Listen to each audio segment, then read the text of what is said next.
Why study elemental craniosacral work? I'm going to see if I can show you.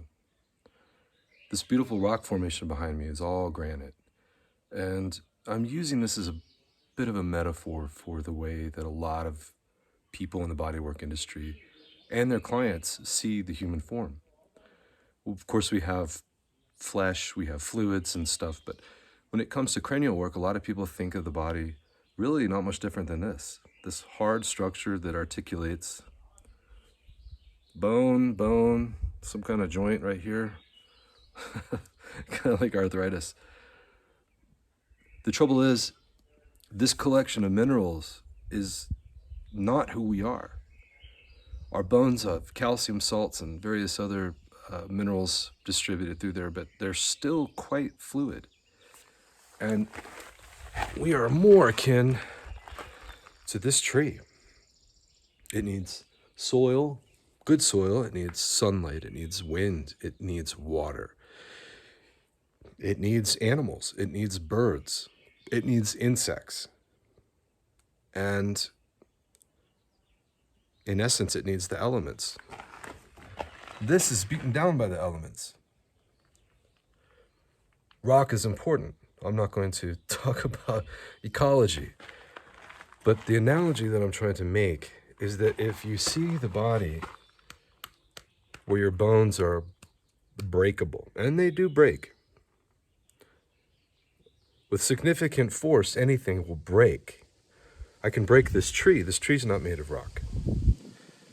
But if I think of the body in terms of this, then it requires me to have a certain mindset that begets linear thinking. If A, then B.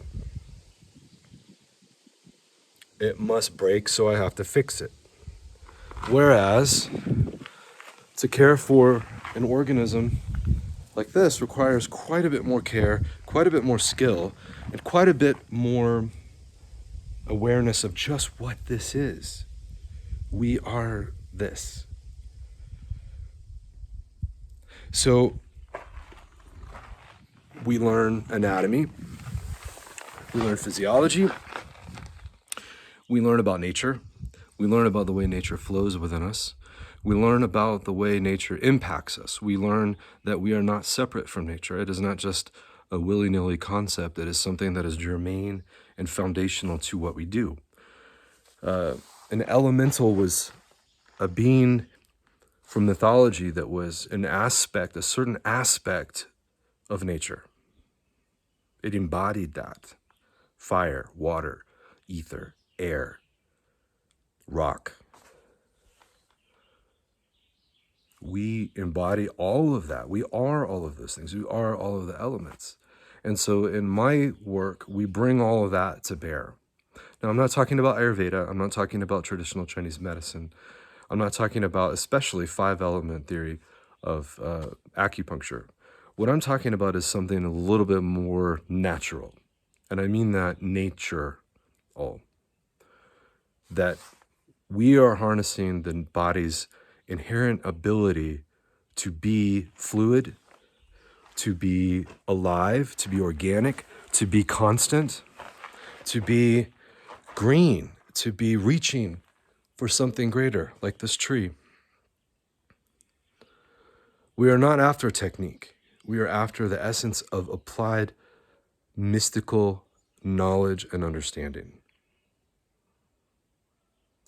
My students learn to think. My students learn to apply what they know to what is. There are no sets. There are no protocols. Protocols have sucked the life out of bodywork for years. We don't teach protocols. This work is for you if you think on your feet, if you like to respond to the moment, if you like to feel your way through. I'm not talking about intuition. Everybody has intuition. I'm talking about the ability to respond organically, in a flash, in the moment, because you know how to be, because you know how to exist within the matrix of all that is organic, whole, and complete in the world. And harness those elemental forces through yourself to embody your client's ability to maximize their potential. That's elemental craniosacral work. Thank you for listening.